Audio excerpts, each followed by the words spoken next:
Hi, it's Jen from Shabby Fabrics, kicking off a new series. Customers love these monthly series where there's something new to look forward to each month. We recently featured some foundation paper piecing quilts. They were spectacular. And so many people like, I am brand new. That is overwhelming. I would love a beginner project. This series is for you. We're going to talk you through how foundation paper piecing works. It's simpler than you think, and you can see just adorable to display on a small craft hanger. This is the French curl, and we have different ones that maybe have the star, snowflakes for winter. More to come. We'll be using some of those different ones as we progress through our 12-month series. There's even display stands you could use maybe for a desk. I'll be trying to introduce new ones to you again as we travel through this series. I'm really looking forward to it. The next 3 months have already been colored, and I'm going to be looking forward to bringing those to you. So some things are optional, some things are required. First off, your kit. Let's just talk about your kit. Limited amounts of kits are available. And because you are new to this, or maybe you're experienced, either way, we're trying to set you up for success and make it where you just get to open your kit and just start sewing. So many times when I've seen foundation paper piecing books normally, you have to take that book to either a personal, maybe a multi-function printer Xerox machine, or actually go and Xerox that using like the Carol Doak foundation paper or maybe another brand. We know that so many people just want to get their kit and start going.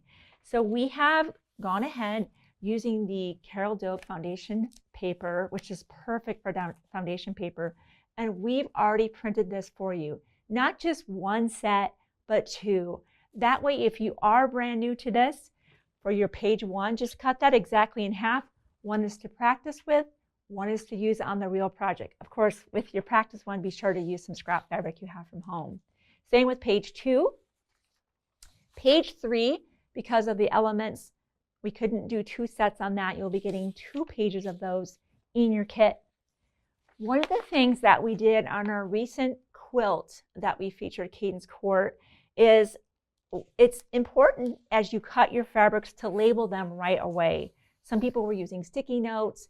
We've made stickers, 2 sets of stickers. Notice the line. One is again for practice, one is for the real project. So we've gotten so much positive feedback about the stickers that we wanted to include this for our beginning series as well. And you'll see that stickering the fabric, staying organized, is going to set you up for success. So that's what you can look forward to in your kit. And of course, your instructions in full color. So let's just unpack that right now. When you get your kit, it's going to be very important for you to identify these fabrics. What's my pink one? What's my pink two? And be sure you're going to break those out. The last thing you want, of course, is to misjudge that and cut the wrong fabric to the wrong measurements. As you are cutting your fabrics, this is your pink one, for example, you're going to use your stickers to label those fabrics just as you cut them. Don't go back later. Cut your fabric, sticker your fabric. Cut your fabric, sticker your fabric. You can see here on our darling little background that has these cute little scattered hearts. There's a lot of cuts in there. As you make one, label it. As you make the next one, label it. You get the idea. Let's take a look at our foundation papers. We basically have 4 sections. A section A, B, C, and D. And you can see that right here. So you have A, B, C, and D. Your stickers are A, B, C, and D. We will be putting the flower together. That's the most pieces, and I wanted to show you how we do this. So you will take your foundation paper, and I would just cut out. Don't cut out on that line on the outside. That's a trim line that we will trim later. You're just roughly cutting out around and putting the rest aside for later. So let's do that.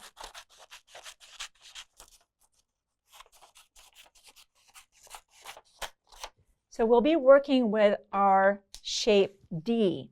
So of course, as you're labeling your fabric, you've got A, B, C, D, they're all mixed up, right? Because you're just labeling as you're cutting.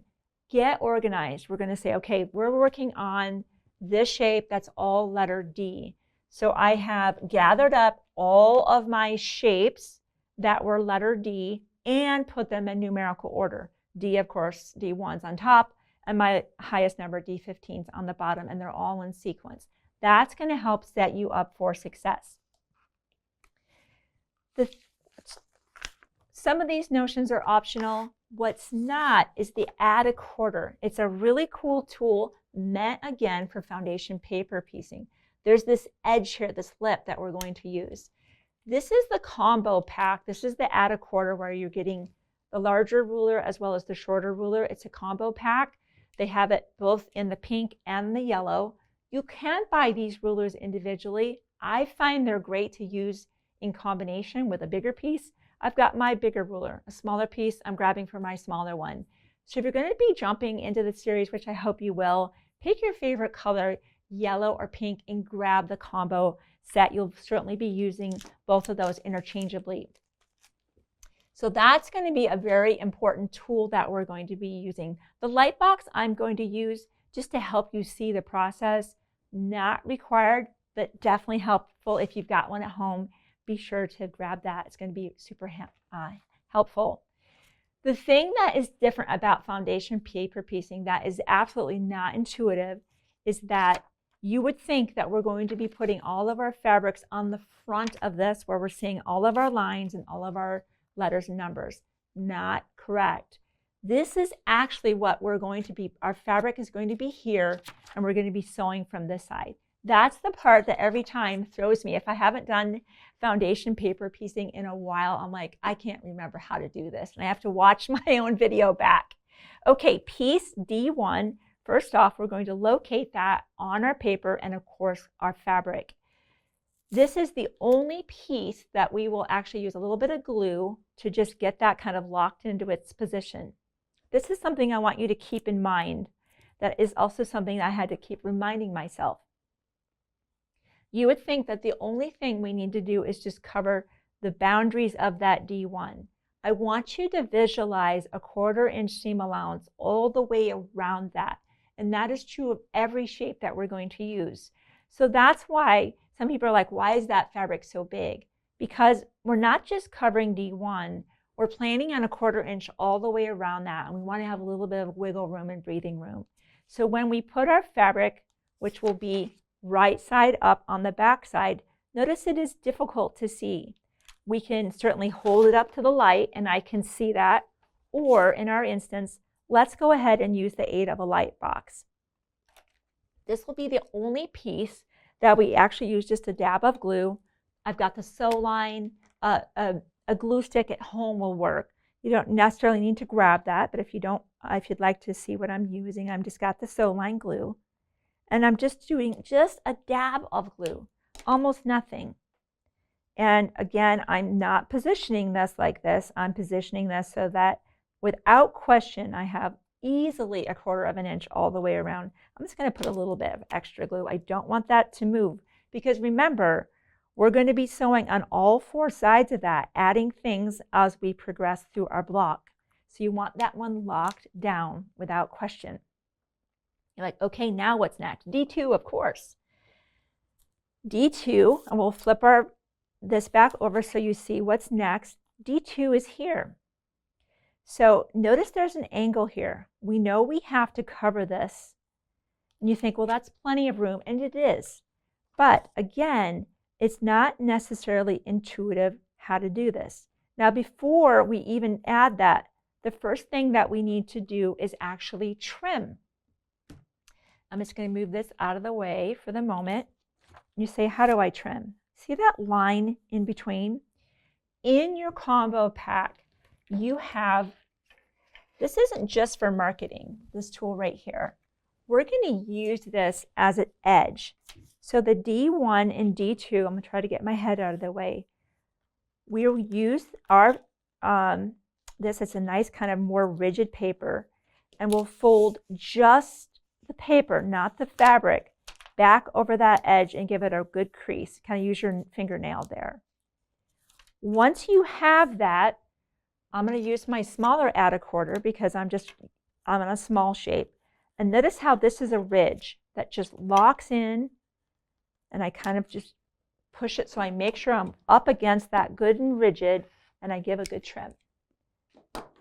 You're going to do a lot of this back and forth trimming. This is now setting us up for adding our D2 piece. What I want to encourage you to do, and I'm going to take us back to here with this so you can see it better. See this line right here? Right sides together, you want to visualize where that is going to be located, and that when it flips, I still have a 1/4 inch seam around that. I need to bias this just a little bit more this direction so that when I sew my 1/4 inch seam allowance and flip, that I absolutely have a 1/4 inch all the way around that. Hopefully you can see that from above. See that? I want to show you what not to do. If I was too far this way, which seems intuitive, it seems like it's going to work. When I sew that and I flip it, let me show you what happens. Actually, that would work. But if I'm too far in one direction, I'm going to try to bias it so it's too far. I did this. I absolutely did this when I was practicing. I thought, oh, that's going to work. There, I've done it. Now I've done it. Where I had it too far over. Notice how that is just barely covering that. And I'm not going to get a 1/4 inch right there. So I can't emphasize enough, try to visualize that and actually lay it on. Flip it over. Make sure you've got coverage. And then when you do, and only then when you do we hold that in position. We're going to flip this over. And I highly recommend pinning at this point. Just nothing moving. Now, we're going to be sewing with a shortened stitch length of about a 1.5. I've got a gray in here. We will start, this is our line we're sewing, about 3 stitches before this, sew directly on the line, and end about 3 stitches after. So let's go sew that together. I've got a Microtex 70 needle in here, which is perfect for foundation paper piecing.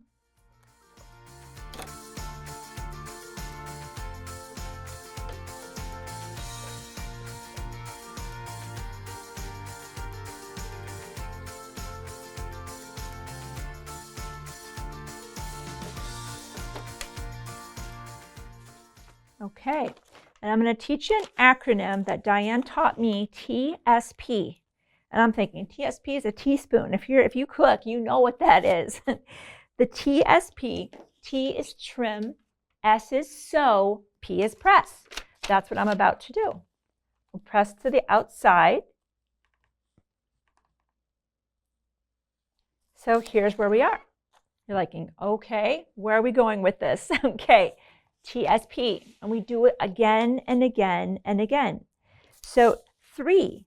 So when we get ready to trim, which we'll always do first, there's my line. And we sew just a little bit past it. It's okay to rip the paper just a little bit while you're pulling that back. We'll put our paper in position. Move this out of this way. Fold that back. We'll add our 1/4. I can see I'm a little bit shy of my 1/4 inch here. I think we'll be okay. We're going to just keep progressing along this journey here. And now we have our 3. I'm going to check this with the light box so we can see if we're good, if we covered it. And definitely we have good coverage there. It's less of an acute angle. So it's more intuitive that it's going to work. It's when it's at a sharp angle, you have to be very careful that your fabric You have enough fabric. It's just where is it in conjunction with the neighboring fabric. Again, 3 stitches before, on the line, 3 stitches after.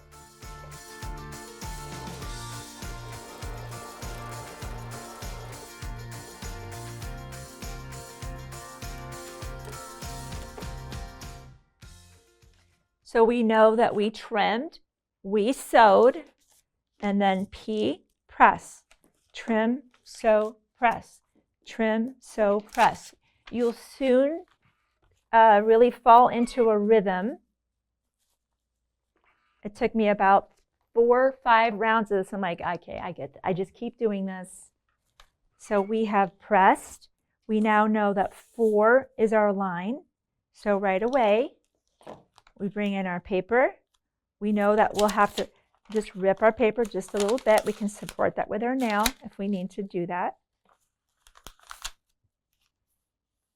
A nice ridge. Look back. Did we get it? Absolutely. I can still keep using my smaller one here. Lock that in. Trim. Now we're here. Now we're grabbing for piece number 4. Isn't that nice that it's, now we get color, right? Now we get to use this beautiful fairy frost. When I got to choose this fabric, I was so excited. I love fairy frost, but the project always has to indicate it, and I thought this was such a pretty one to add in. Okay, so let's look at our piece number D4. And I can see if I have that location, we have good coverage easily. So we've trimmed, confirm our location, pin, sew. You're already figuring out that this is pretty simple.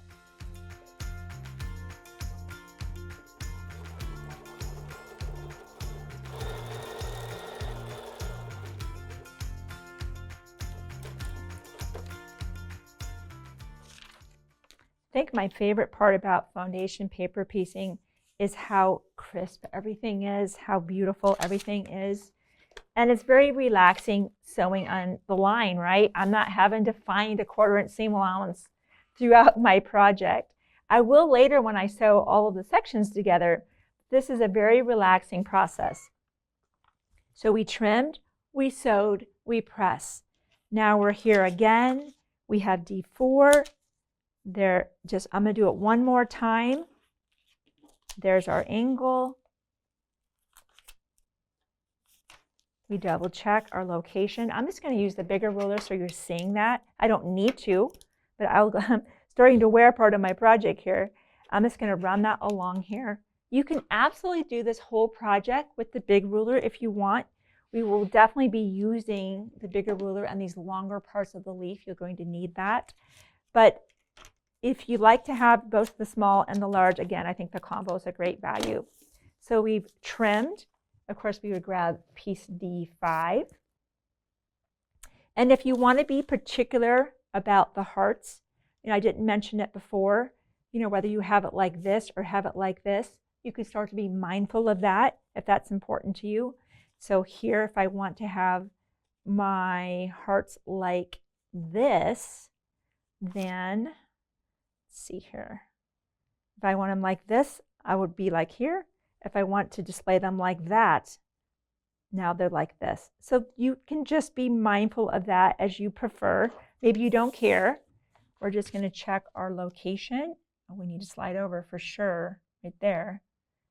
All right, and then just like before, we're going to position that, pin it, sew it, right? TSP. You continue on like this until everything is sewn on. And this is what it looks like. And you're like, wow. Yes, because as you can see out here, those are some pretty interesting angles, right? And in order to pull that off, we have some pretty big fabric to have good coverage. Once you have that done, those lines that I said, don't be cutting them out. Now is the time that we can either use our add a 1/4 ruler if we'd like, or I'm just going to be using my conventional ruler because this is what I'm using anyway to be cutting borders, my backing. Now we will go, and I'm going to actually do this in conjunction with a spinning mat. I love my spinning mat so I don't have to lift up the project. It's not a big deal if you don't have a spinning mat. I wouldn't say it's worth running out to get one, but if you have one on hand, this is a great chance to use it, of course. So we're just going to trim directly on that outermost line.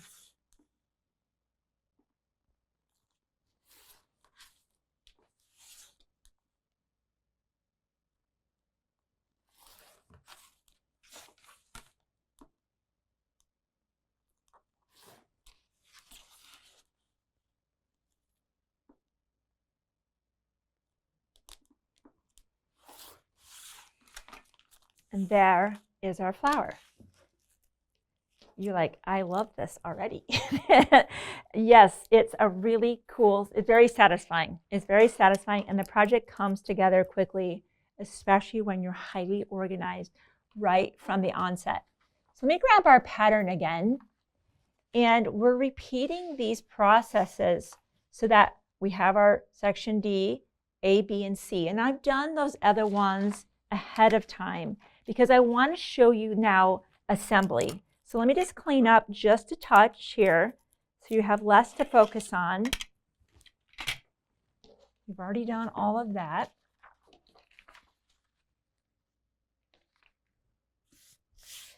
So you can see that this piece here, and I would recommend you wait to remove the paper until the whole thing is assembled. I think it gives it a lot of stability, and then you could certainly do that later. So we'll lock this right into that position. I love how that just kind of clicks into place. Just like that. I'm going to pin well. We have lines to sew on. I love that. Again, that's helping confirm we're in the right location. And I'm just going to start right off that edge and sew onto the paper.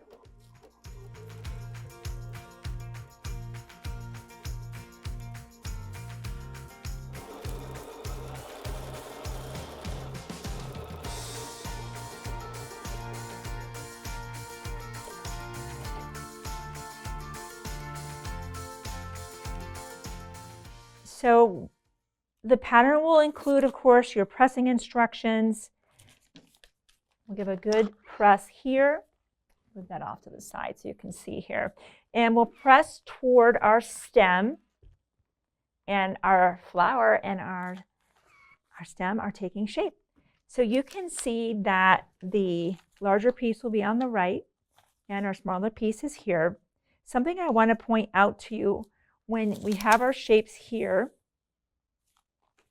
when you're placing them right side together, you're kind of like, well, this is shorter than that. And that is correct. You're going to bias this part up here that has that pointy green part up toward the top. And you'll have that little bit of that extension down there. That's just the nature of triangles and that kind of confluence that happens. So you don't want to bias it down here. And if you're ever confused by that, again, kind of like we were having to kind of simulate what's this going to look like when it's sewn. I do that sometimes when I'm not certain of like, where should I be on this piece? I can see if I do that, I have a gap up here. It's not going to work. If I bias it to the top and I have that little bit of that flag hanging out down there and I sew the 1/4 inch and then I turn and flip, everything lines up. So if you're ever, sometimes patterns are like that. They don't tell you where to be. So if you're a beginner or experienced, we all kind of go through that of like, how do I line these things up? Okay, enough said about that. Line them up very well. And certainly be pinning. We don't want anything shifting. We don't even have to really find our 1/4 inch seam allowance yet. That'll come later when we add our borders. All we're doing is really just sewing on our paper still. And we'll continue to, we could certainly bring up our, now that the actual kind of foundation paper piecing of the individual sections is over, you could bring your stitch length up or leave it at the shorter stitch length as you prefer.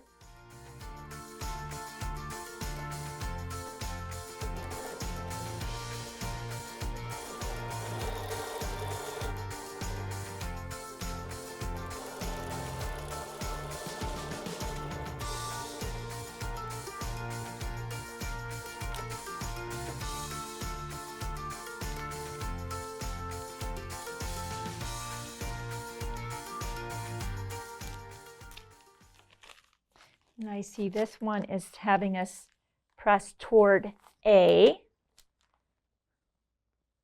Excuse me, B. What am I saying? We're not at A yet. We're pressing down. So it looks like we're just kind of keep pressing away from our center. So there's where we are so far. And again, as we place this here, if we're not certain, as we place it along here, looks like this one is pretty intuitive. We'll just double check, because especially with that shortened stitch length, we do not want to seam rip. We'll check our position. That looks right to me.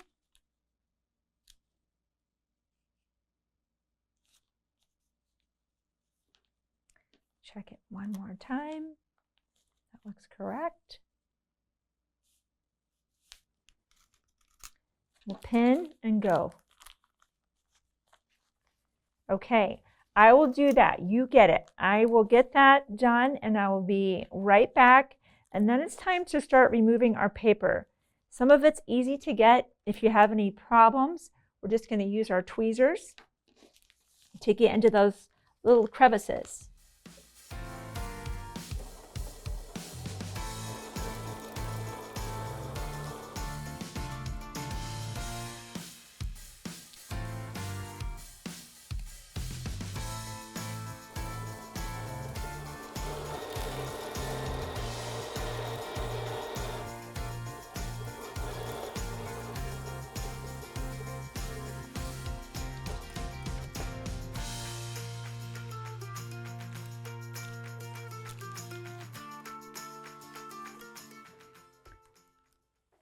Press to the outside. Look at that. We have our block. Beautiful. So, so pretty. Oh my gosh. So as I mentioned, now is the time to start removing our paper. Most of it, that Carol Doak paper, is made for this. Some of that stuff here that's a little bit harder to get out, even if you kind of score it just a little bit, being careful not to tear that fabric. This helps kind of get it out of those smaller sections. So I'll go ahead and keep removing that. And when I'm back, let's start adding some borders. And this is where I will start using my seam guide to hold me true to my 1/4 inch seam allowance. I'll be right back. Okay, so we've torn the paper off mostly. There's a few little places where we can just really get very granular again. Tweezers might be really nice. And your block should measure about 9.5 inches. Keep in mind, there's a lot of stretch going on here. If your block doesn't measure 9.5, let's say it measures 9.25, no problem. You'll just adjust your borders, your side borders, to the 9.25. Don't worry about that. I've had a lot of blocks come in at different sizes than what they were supposed to. Don't let that spoil your fun. Once you have that, you'll just bring in your borders, and if you pre-cut those, sometimes I even wait to cut my border strips until I know what size my blocks actually are. We'll start with the side borders first and place this right side together. As tempted as I am to want to sew from this side because there's no seams, I will sew from this side for that reason. I get to keep an eye on those seams and have nothing roll back on me or do any kind of fold or take a tuck. So pin the beginning and the end, and then pin in the middle. This is where I will bring out my seam guide, put that on my machine. We haven't needed it up till now because we've been sewing on lines, but now there's no lines there. If you're new to quilting and you're uncomfortable with that, you could certainly use a tool and draw the 1/4 inch, or what I have on my machine right now is my diagonal seam tape. This is the seam guide setter. We don't necessarily need a scant 1/4 inch, which is what this does, but the seam guides are invaluable. And my line right here, my black 1/4 inch line, I'm just going to put this in here. I can take this on and off my machine as I need to. And when it starts to lose its stick, you just get a new one, not a big deal. And we'll sew our 1/4 inch. I'm definitely going to bring up my stitch length to about a 2.0, up from my 1.5. And let's sew a 1/4 inch.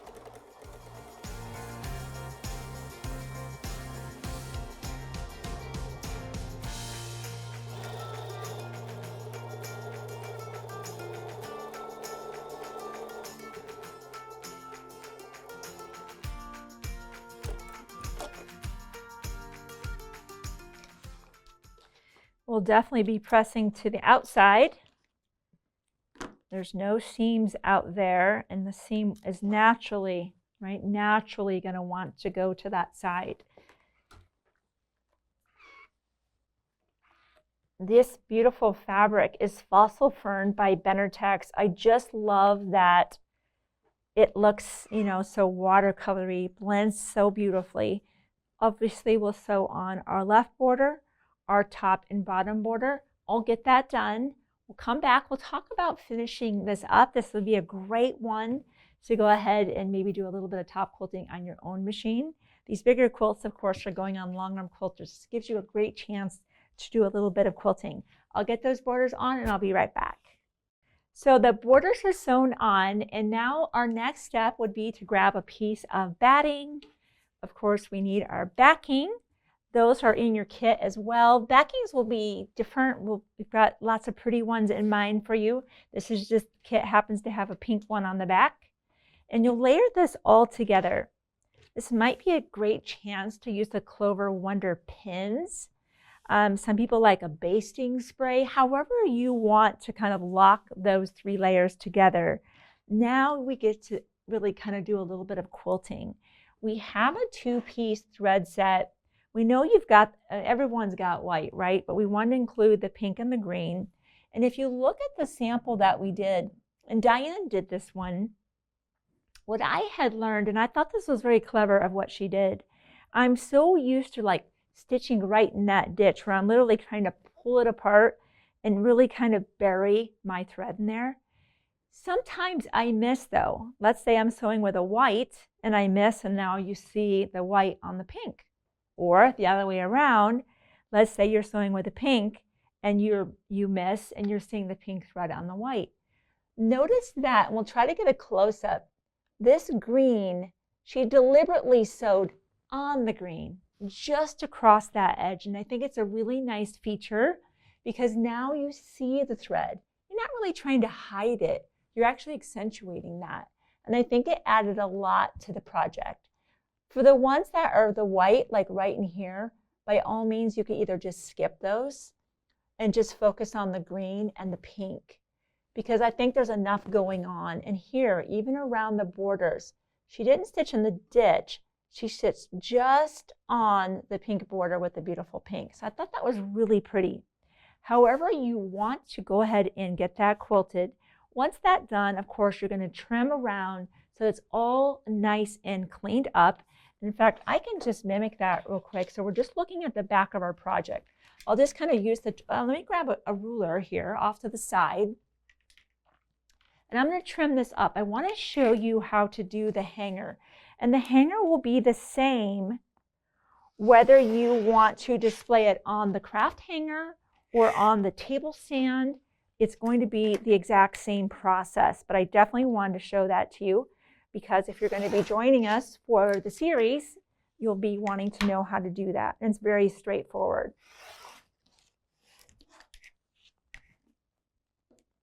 And I'll just pin this and pretend that we're all quilted up and ready to go, so nothing's going to shift on us. Let's do a few pins here. That is so beautiful.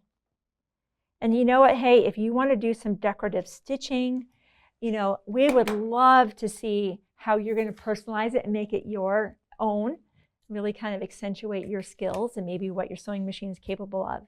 The backing, we have a separate page on kind of that hanging sleeve. This is your binding fabric, but it's also your hanging sleeve. So once you cut that 2.5 binding strip, from that you're going to get a piece here that's 2.5, I think, by 9.5. Your first step, and notice right here, it's wrong side up. Now bring this over here. Is I've got a hot ruler, and we're just going to measure 1/4 inch. It's not critical that it's exactly 1/4 inch, but I like to be precise, and the hot ruler helps me do that. I can, another amazing Clover Notion, of course. I'm going to give it just a little bit more room. I want a solid 1/4 inch, and we'll give a good press. Normally with a ruler like this, it's got the strong edge, you know, it's about 1/8 inch, and of course we can't iron on acrylic, would melt it. So Clover came up with their hot ruler, great resource. And of course you can just move that out of the way and give it another press. On both ends, in our instructions here, we're measuring in 1/2 inch, and we're sewing just 1/8 inch to secure that. So again, we'll use our hot ruler now with our 1/2 inch mark, folding that inward and press. And same on this end.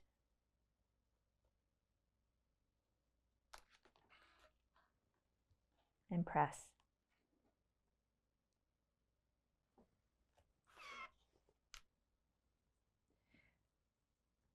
So now I'll go sew 1/8 inch, just so those aren't moving around, and I'll be right back. Okay, so now that we have our hanging kind of sleeve done, let's make sure we have this side. I've done this before, where I did a rotation and now I end up attaching the hanging sleeve. Not good. That's the top. So before we put this into place, our instructions have us measuring 1.5 inches down right here. And we don't even have to actually draw all the way from side to side. Notice our hanger isn't going all the way side to side. We're just doing about this distance. Doesn't hurt to draw all the way across. 1.5 inches. Again, that's our top side. Right side up, center it left to right. Pin in place. And we're going to run a basting stitch. 1/8 inch. Just so nothing else is moving.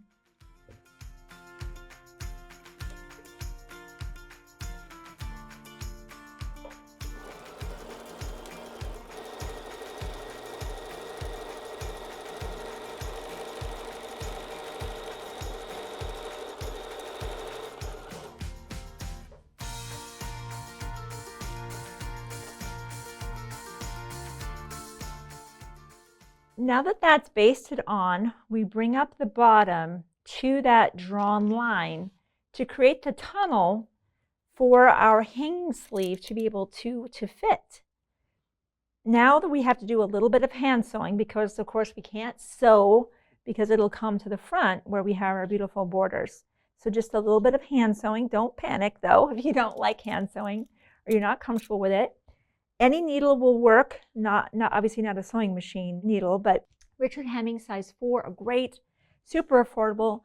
Grab that, use your pink thread, grab a nice long strand so that you can bring both ends of that thread, thread your needle, which will create a nice loop in the bottom. We'll start down here. You need to sew very shallow so you're not going to the front. But what that loop does for you, it helps you avoid having to knot your beginning, which is good. Knots can come undone, of course. That's why anytime I end, once I would get to the very end of this, I would tie off 2 or 3 times, easy. So I'm just going shallow onto my background, picking up just a little bit of that hanging sleeve. And you just continue down. Don't take too big of stitches. Just kind of keep this rhythm going. A little bit of the backing, a little bit of the hanging sleeve, a little bit backing, a little bit of the hanging sleeve. You just continue down, and I talked to you about tying off. I'll just do that real quick so you're seeing that. With that loop right there, just go through that loop. And I would do it again.